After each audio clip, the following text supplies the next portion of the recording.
from afar, I've had a chance of hearing about and observing the baseball culture of the Cleveland Indians, and today I kind of got to see it firsthand, and I'm very impressed. Bobby, why are you, I'm assuming, are you interested in the job? Yes. Okay, why? I'm a baseball manager, and they're looking to hire one of those type guys. They have a Major League Baseball team, and there's 30 of them in the world, and I think the person that those 30 people are very special and lucky people. I consider myself lucky to be considered. Bobby, what specific aspects of this team and this organization make this an appealing job to you?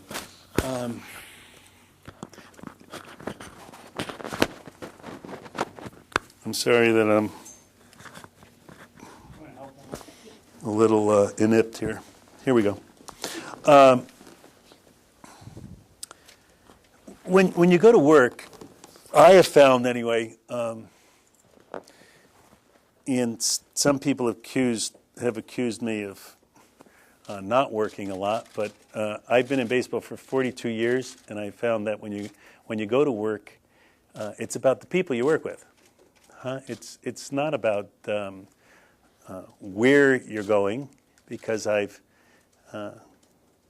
first manager's job I had was in Texas, and I couldn't drive there from Connecticut. I wasn't sure exactly how to get to Texas from Connecticut. And the last job I had was in Chiba, Japan, and no one can drive there. And so, like as I say, it's not necessarily where you go to work, it's who you're going to work with. And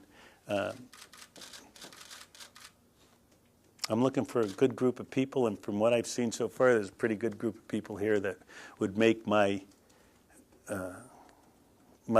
going to work one that would be challenging, enjoyable, and something to look forward to every day. You said from afar you had perceptions. What was that perception, and what changed today? Nothing really changed today. The perception I had was, if you remember when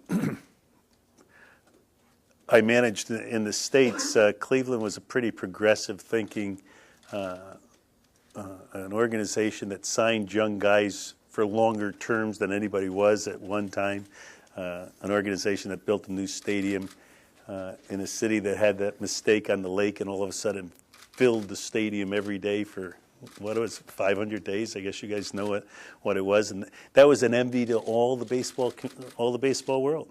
That somehow there was some magic that was performed in Cleveland in their front office that everybody was envious of, and I, from afar, was one of them. And Mark's name was always at the top of the list, and John Hart, who was here before, I had a little opportunity to work with at the MLB network before I went to Japan this past season.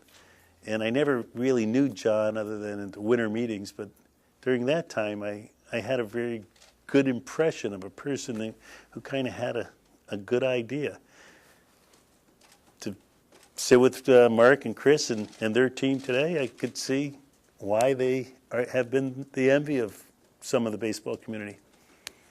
Bobby, when you got done interviewing and they told you that you would then meet with us. Am I done? I was just wondering. This is part of the interview right here. My question was, when they told you would then meet with us before anything, how did that strike you, and how does this strike you right now, what you're doing?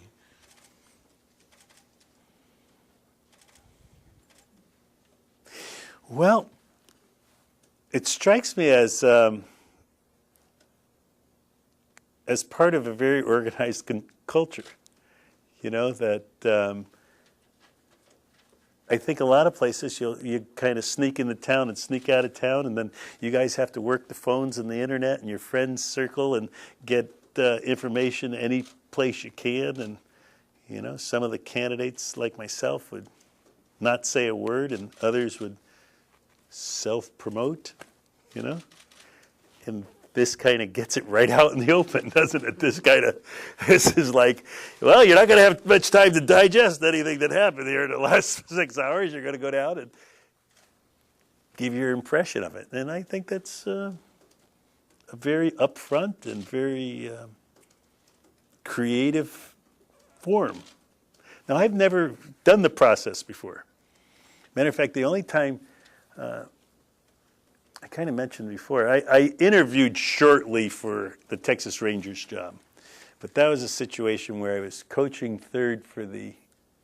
You want to hear this? No, yeah, is that all right? Sure. I'm a little tired and I'm rambling. All right, but if it sounds like I'm tired and I'm rambling, it's because I'm tired and I'm rambling. But I was coaching for the Mets, and a friend of mine that I played with, Tom Grieve, was promoted to the Texas Rangers, and he called and he says, "Hey, we want to meet you at the airplane hangar at Hobby Airport and interview for the manager's job."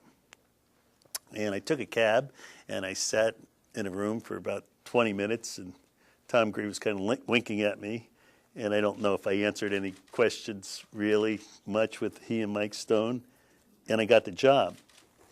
And the next time I interviewed for a job, I interviewed for the Houston Astros. Last time that was open, I think when Phil Gardner got the job. And the reason I got the interview was because I think Tommy Lasorda ran into their owner at an airport and started telling him that I was a great guy and that they had to interview me. And they already figured out who they were going to hire as manager, but they gave me a token interview.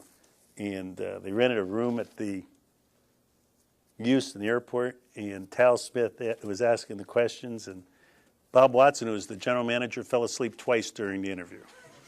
And so I had a good idea. That wasn't a great interview, okay? And it wasn't totally full. I mean, it was just what I feel like doing now, you know, those nods. And so this idea of coming to interview was fascinating to me because, you know, life is just enjoying the passing of time and, you know, and doing experiences. And this has been a really interesting day, wonderful experience. Bobby, how did Japanese baseball change you, and how did you change Japanese baseball? Well, they kicked me off the island, so nothing changed there. I had a 6-year love affair with a game of baseball in a different country. And I could tell you that their baseball society is something that should be kept. I don't know what I want to say. I'll probably figure out good words to say when I'm about that, but I haven't really even had time to talk about it.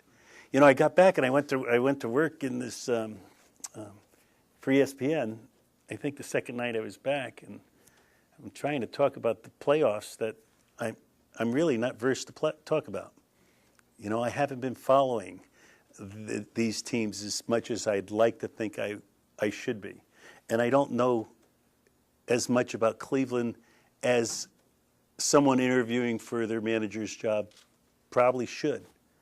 And I could have crammed for the last 6 days and, you know, and read every article and called every friend and got every little bit of information just in case one of you guys asked me who the starting third baseman should be next year. And I didn't do it. And I can tell you that I don't know about the American League. I don't know about the Central, and I don't know about the Indians. But I sure in hell am willing to learn and spend about 28 hours a day if necessary to know everything that I could possibly know.